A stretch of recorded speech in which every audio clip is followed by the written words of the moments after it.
जीवित परमेश्वर की अमर वाणी के वचन यशाया भविष्यवक्ता की पुस्तक अध्याय 43। है इज़राइल तेरा रचने वाला और है याकूब तेरा सृजनहार, यहोवा अब यूं कहता है, मत डर, क्योंकि मैंने तुझे छुड़ा लिया है। मैंने तुझे नाम लेकर बुलाया है, तू मेरा ही है। जब तू जल में होकर जाए, मैं तेरे संग संग रहूंगा, और जब तू नदियों में होकर चले, तब वे तुझे न डुबा सकेंगी। जब तू आग में चले, तब तुझे आँच न लगेगी, और उसकी लौ तुझे न जला सकेगी, क्योंकि मैं यहोवा तेरा परमेश्वर हूँ, इज़राइल का पवित्र, मैं तेरा उद्धार करता हूँ। तेरी छुड़ौती में मैं मिस्र को और तेरे बदले कुश और सबा को देता हूँ। मेरी दृष्टि में तू अनमोल और प्रतिष्ठित ठहरा है, और मैं तुझसे प्रेम रखता हूँ। इस कारण मैं तेरे बदले मनुष्य को और तेरे प्राण के बदले में राज्य राज्य के लोगों को दे दूंगा। मत डर, क्योंकि मैं तेरे साथ हूँ। मैं तेरे वंश को पूर्व से ले आऊंगा और पश्चिम से भी इकट्ठा करूंगा। मैं उत्तर से कहूंगा दे दे, और दक्षिण से कि रोक मत रख। मेरे पुत्रों को दूर से और मेरी पुत्रियों को पृथ्वी के छोर से ले आओ। हर एक को जो मेरा कहलाता है, जिसको मैंने अपनी महिमा के लिए सृजा, जिसको मैंने रचा और बनाया है। आँख रहते हुए अंधे और कान रहते हुए बहरे को निकाल ले आओ। जाति जाति के लोग इकट्ठे किए जाए, राज्य राज्य के लोग एकत्रित हो। उनमें से कौन यह बात बता सकता या बीती हुई बातें हमें सुना सकता है? वे अपने साक्षी ले आए, जिससे वे सच्चे ठहरे।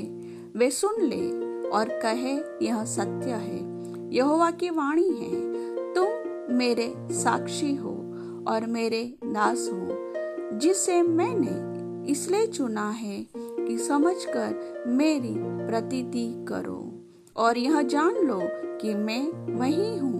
मुझसे पहले कोई परमेश्वर न हुआ और न मेरे बाद कोई होगा।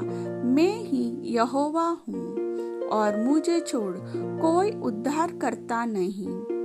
मैं ही ने समाचार दिया और उद्धार किया और वर्णन भी किया, जब तुम्हारे बीच में कोई पराया देवता न था। इसलिए तुम ही मेरे साक्षी हो, यहोवा की यह वाणी है। मैं ही परमेश्वर हूँ, और भविष्य में भी मैं ही हूँ। मेरे हाथ से कोई छुड़ा न सकेगा। जब मैं काम करना चाहूँ, तब कौन मुझे रोक सकेगा?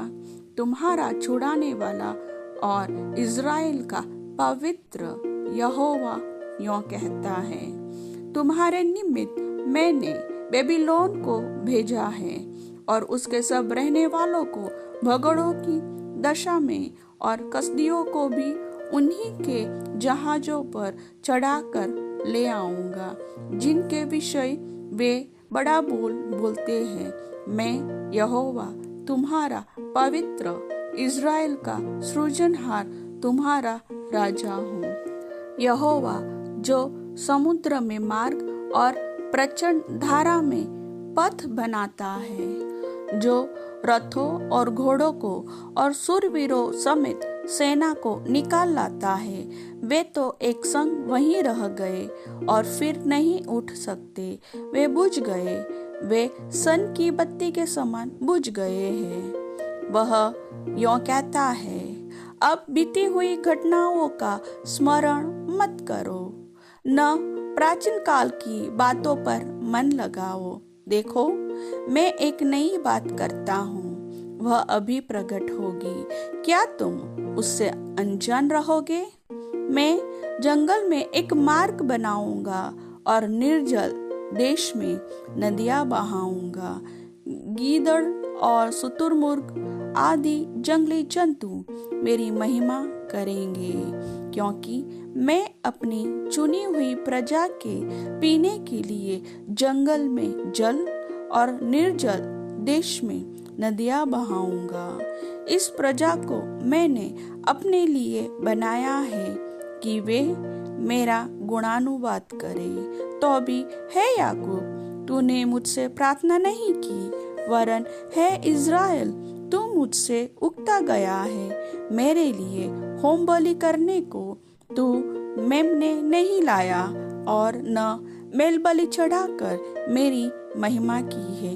देख, मैंने अन्न बलि चढ़ाने की कठिन सेवा तुझसे नहीं कराई, न तुझसे धूप लेकर तुझे थका दिया है।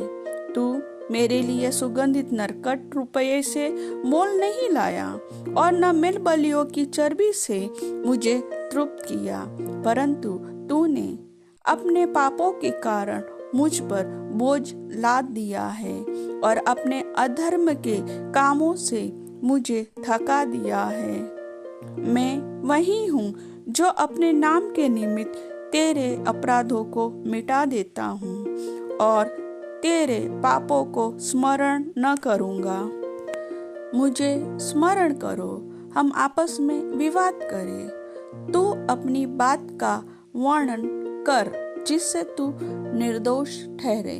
तेरा मूल पुरुष पापी हुआ और जो मेरे और तुम्हारे बीच बिचवई हुए वे मुझसे बलवा करते चले आए हैं। इस कारण मैंने पवित्र स्थान के हाकिमों को अपवित्र ठहराया। मैंने याकूब का सत्यानाश और इज़राइल को निंदित होने दिया है। प्रभु वचन के सुनने वाले सभी भाई बहनों को वचन का प्रकाशन दे। आमीन।